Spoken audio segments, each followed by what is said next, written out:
Hey Aquarius, welcome to Larisa Lili Temperance. Today we're doing your love read. This is for anyone, Sun, Moon, Rising, and Venus in the sign of Aquarius. And as always, each general read, so take what resonates, leave what doesn't. Aquarius, I'm taking in personal reads. So if you guys are interested, my email is in the description box below. So Aquarius, the bottom of the card I forgot to point out was it's safe for you to love.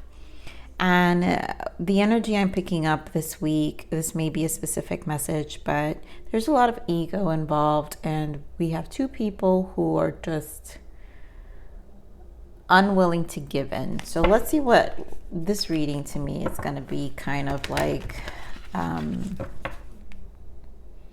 What are the lessons around this? Both of you are in each other's mind, so that's without a doubt, but no one's taking action. So let's see what's going on and what is it that you need to know, or the lessons around this for Aquarius. What do we got for Aquarius? Aquarius in love.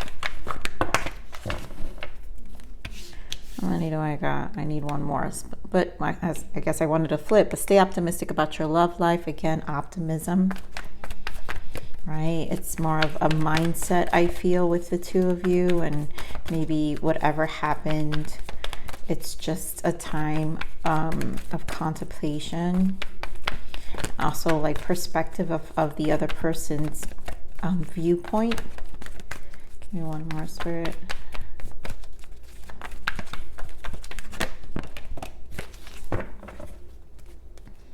So yeah, the distance retreat. So you both are right now are disconnected and worth waiting for. So there's a lot about timing here. Very soon, clearly decide what you want so it comes to you now.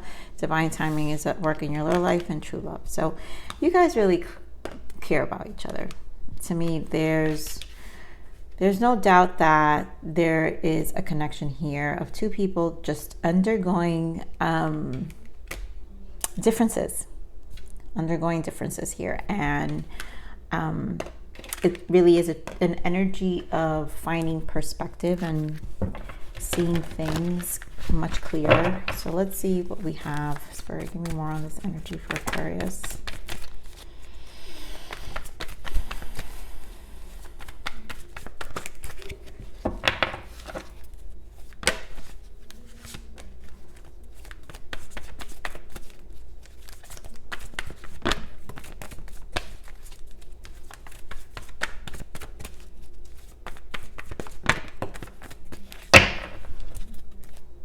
Heartache and loss. This is the missing each other here. Yeah, the world. This is the missing each other, and this separation right now is definitely causing, a disruption right now. A lot of perspective. Here we are. This is the Hanged Man in this deck. It's called Sacrifice. There's time for healing. Here's the Star, Hope in this deck. So a lot of healing, clearly memories of love. Six of Cups. You guys are thinking a lot about each other. And financial material changes. So both feeling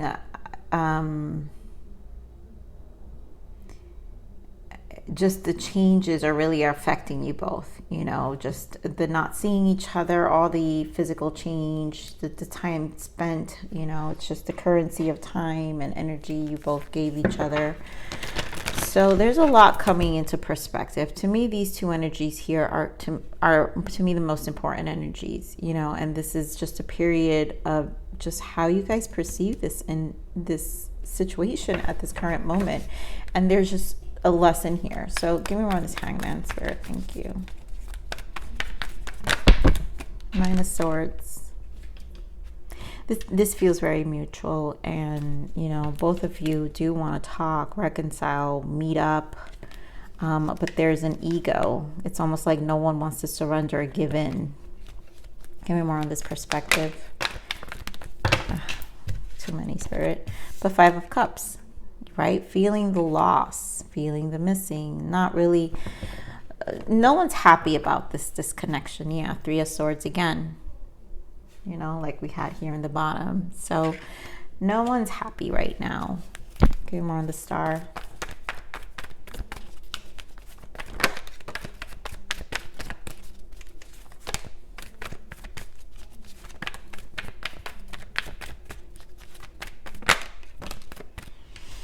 Yeah, there's a need to stabilize. Will this come together? I think you both are hopeful that you can heal the Five of Wands. So we've got 3 5s here. So this energy means change. But we have the Six of Pentacles. And again, this is an energy of needing to, there's the change that probably is necessary here is how you both perceive yourselves individually, and then how individually that comes together as a couple. And where, again, to me, this is like the language of love, where you both have to understand what is each other's give and take. So this to me requires a conversation for sure. Give me more on the Six of Pentacles. Yeah, you guys have to commit, but there's no movement. Knight of Pentacles. There's no movement. Five of Cups, and we're back to the Three of Swords again. So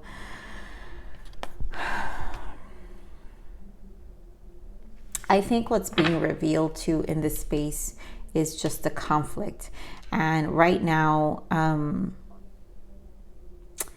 it kind of, seeing the Five of Cups here, it kind of feels like one party doesn't feel heard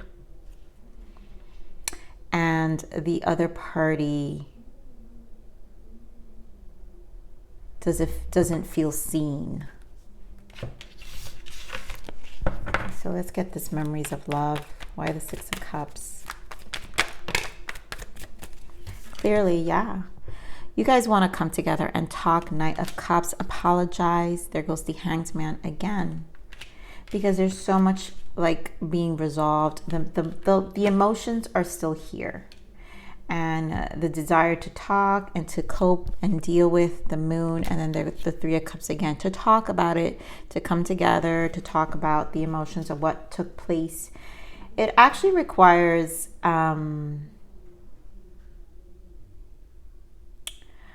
I feel a lot of Leo energy here, in the sense of there's just ego. Someone doesn't want to give in here with the Hangman. It's almost like the fighting of giving in first. And again, the difference between someone being heard and someone needing to be seen. I'm going to clarify this Hangman again. Bring more on this Hangman. Let's get more information, because clearly it's perspective here. That's the way you both are perceiving each other is, to me, the conflict. Exactly, the Devil. The conflict is how you both perceive each other. This is what's creating the disruption. So let's see this Five of Pentacles.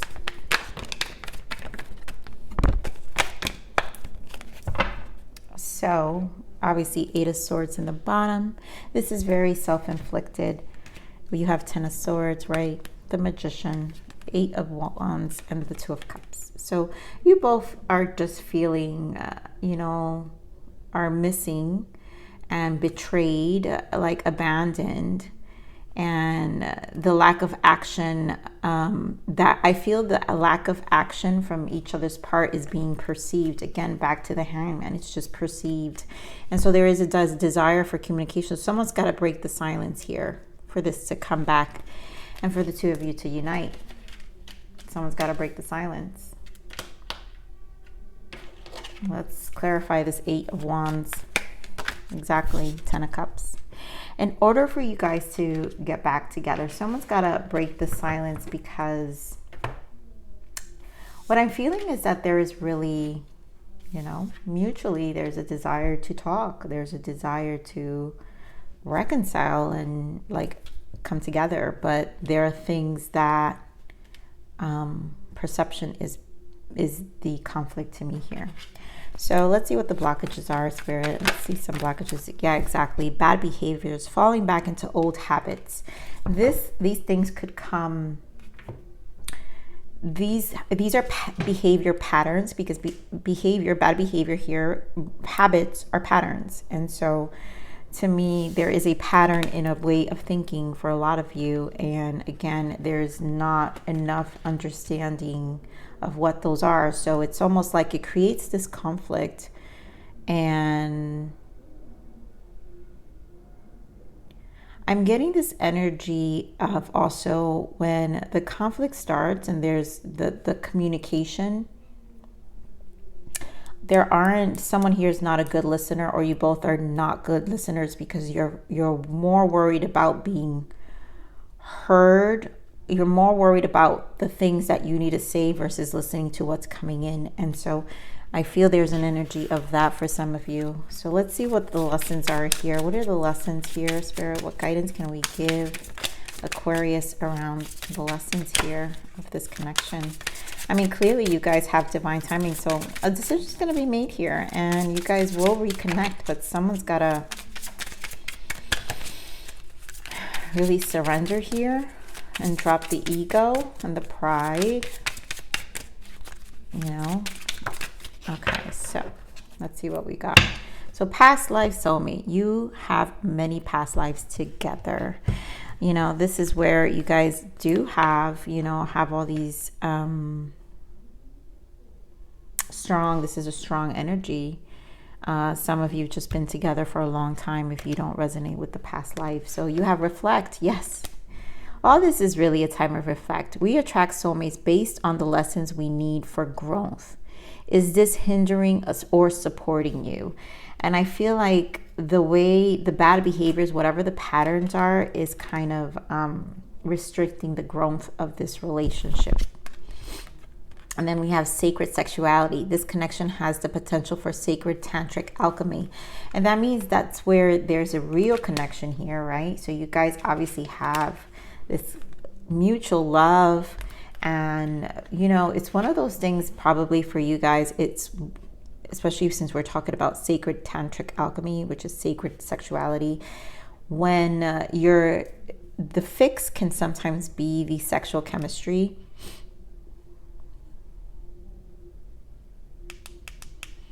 And sometimes, you know, it gets misconstrued and mistaken for love, or that things are fine. But there's a need to dive deeper, I feel. So this is going to be for some of you. I'm going to pull some codependent energies that might be affecting also. Let's see what, because there's devil here. So what are the codependent patterns? For some of you, this may not resonate for all of you, okay? So what are the possible codependent patterns here in this connection?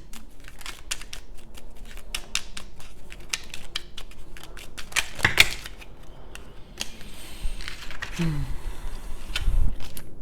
right, so there we go. Narrow-minded. You have a limited outlook on perspective and thoughts. That's exactly what this entire reading has been about. It's perspective, and it's just how we perceive things, right? So what makes you think your thoughts are solid gold? This to me is exactly what the battle is here. You know, someone, you know, what makes you think your thoughts are solid gold? So someone here isn't being heard, and then there's another person who isn't being seen. And then both of you feel like your perspectives are solid gold, so therefore no one is really listening. This is a healing, guys. This is just something that needs to be healed. There's nothing negative here, but if you desire your connection back, these are things that need to be reflected on. So here we have a storm.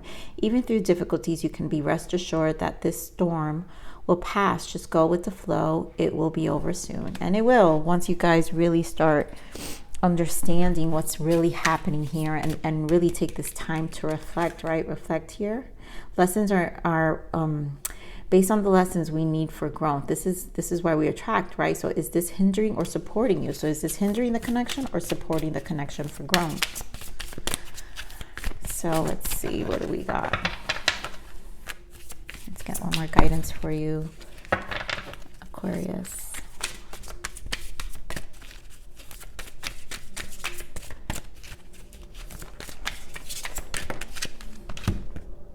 Transformation. Accept and embrace the shedding of old skin as you continue to evolve and awaken.